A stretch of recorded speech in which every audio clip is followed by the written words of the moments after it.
Well, if only the 120-meter mortar could hit like that. They have an error margin of 50 to 100 there. There's the path. It starts from here. That's where we dropped the Amwashka. I don't think they'll be living there anymore. Sorties mean one less assault trooper. 5 of our sorties. Minus 1 assault group. Making the prospect of tackling it all feel rather daunting at this moment.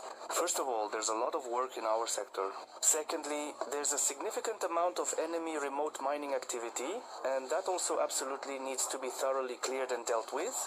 First, we need to somehow clear the logistics routes. Second, defend the positions. And third, there's a ton of different types of remote mining near the positions as well. A lot of mines.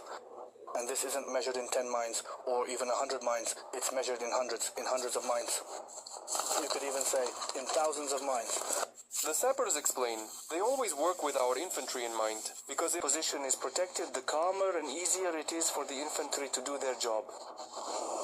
That's why the engineers of our 1st Battalion are working so hard. The engineers are doing a quality job. Of course, the greatest support and motivation in this extremely difficult work comes from their loved ones. The commander of the engineering and sapper unit, he has gone from being an Son asks himself and then asks me, Dad, what did you do all this time?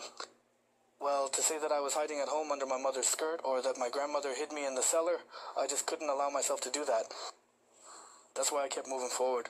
Today, now that my son has grown older and started asking adult questions, he really supports me a lot in this. And that's the greatest motivation there can be. You two